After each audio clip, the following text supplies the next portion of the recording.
হাঁস খাওয়ার সময় চলে এসেছে, আর মাত্র কয়েকদিন বাকি।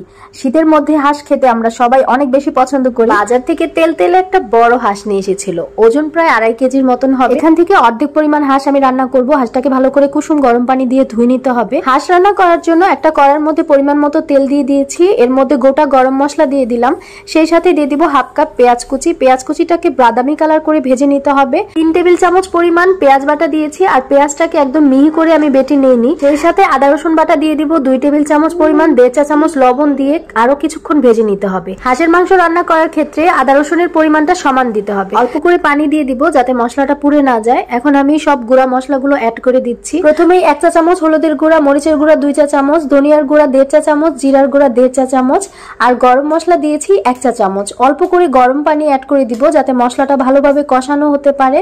আর ঢাকনা দিয়ে ঢেকে কম আঁচে মশলাটাকে ভালোভাবে কষিয়ে নিতে হবে। হাঁসের মাংসে কিন্তু মশলা এবং ঝালের পরিমাণ বাড়িয়ে দিতে হয়, তাহলে খেতে বেশি ভালো লাগে। ধুয়ে রাখা হাঁসের মাংসগুলো অ্যাড করে দিব, আর আলতো হাতে ভালো করে মশলার সাথে মাংসগুলো মিশিয়ে নিয়ে চুলার আঁচটা বাড়িয়ে রেখে ঢাকনা দিয়ে ঢেকে 10 থেকে 15 মিনিট ভালো করে কষিয়ে নিতে হবে।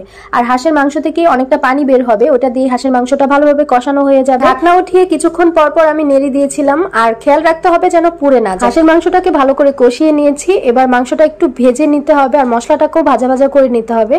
কতগুলো আস্ত রসুন দিয়ে দিলাম। আস্ত রসুন গুলো মাংসের সাথে খেতে অনেক বেশি মজার লাগে। গ্রেভির জন্য দিয়ে দিতে হবে গরম পানি, এমন ভাবে পানি দিতে হবে যেন মাংসটা সিদ্ধ হবে, আবার গ্রেভিও থাকবে। তো আমি এখানে গরম পানি অ্যাড করে দিয়েছি। অবশ্যই আপনারা গরম পানিটাই অ্যাড করবেন মাংস রান্নার ক্ষেত্রে। প্রায় 1 ঘন্টার মতন হাঁসের মাংসটাকে ভালো করে রান্না করে নিয়েছি। সবশেষে টালা জিরা গুঁড়া আর গরম মশলা গুঁড়া দিয়ে দিলাম। তারপর ঢাকনা দিয়ে ঢেকে রাখবো আরো 10 থেকে 15 মিনিট। একদম নিভু আঁচে রাখতে হবে, এতে করে গ্রেভিটা অনেক বেশি মজার হয় খেতে। দেখতেই পাচ্ছেন কালারটা কতটা সুন্দর এসেছে। তৈরি হয়ে গেল মজাদার হাঁস রান্না, যেটা খেতে অনেক বেশি মজার ছিল।